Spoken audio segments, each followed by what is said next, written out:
Okay, so on to John Perkins. Now look at that nice full color photograph. Why is that? Well, here we are now to John Perkins. So he is still alive. He's obviously an older man.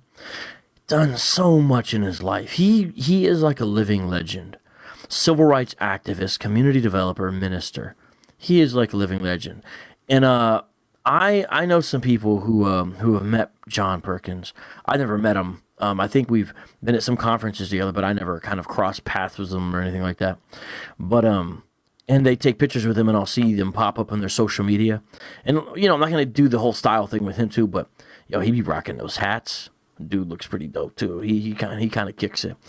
And he is just like known. Everybody I know that has known him or talks about him as a gracious, humble, wise, just kind of a beautiful all-around person and man. That's all I ever hear about him when I do kind of know somebody who runs into him. Just gracious as can be. Well, let's talk a little bit about what has happened with him. He's born in Mississippi. Now imagine being born in Mississippi in 1930. You ever seen Mississippi burning? That's not really that long ago. He's still alive. Imagine what he's been through. Fled to California after his brother was murdered. Now, if I would have done these cards in the modern era, what do I say modern era? In 2018, I probably would not maybe put this next line in there because of some things that have transpired. It's a long story. But nonetheless, here it is. These cards were created a number of years ago. I've just never live streamed about them.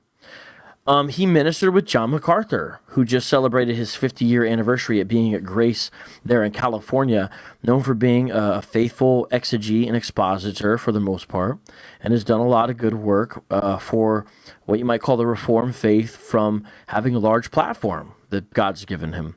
And MacArthur talks about Perkins, and he says this: he saw his brother killed by Ku Klux Klan men before his very eyes. Now, I'm just going to go ahead and go here.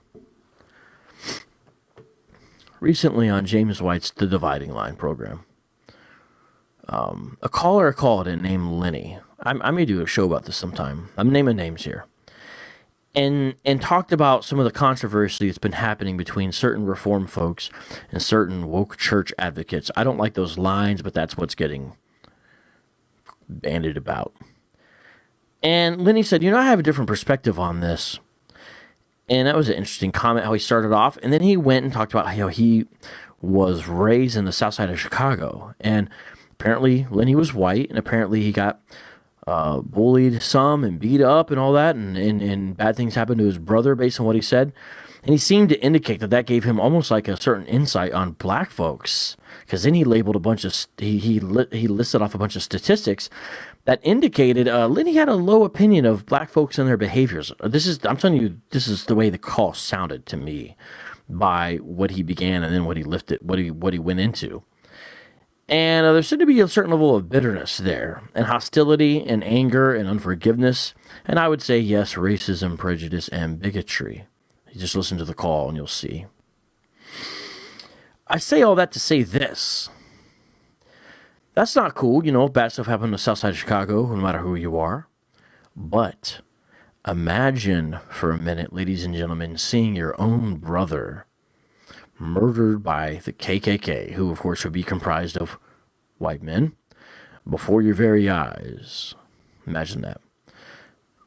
And yet, Perkins goes on and has friendships with all kinds of people, and is not a bitter man. He's a faithful minister of the gospel. It's a beautiful thing. That's the path to take, and only the gospel can do that. MacArthur says about Perkins, he had a lot of bitterness in his heart, but when he came to Christ, all of that was swept away. This man was involved in voter registration and desegregation efforts in the 60s.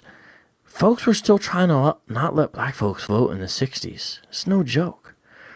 Perkins was wrongly jailed, tortured even, in 1970. He founded something called Voice of Calvary, which is a school and a church, and many other organizations. There's a great little documentary kind of movie film you can watch about him. It's called Let Justice Roll Down. Let Justice Roll Down. The Life and Times of John M. Perkins. Good stuff. But Perkins really is a living legend, and check out some of his books. Just go on Amazon, put in John Perkins, And just look at all the books he's written and the subjects he's touched. Just check him out. You may not agree with everything he says. That's not the point. He has lived out the gospel in his life in a beautiful way.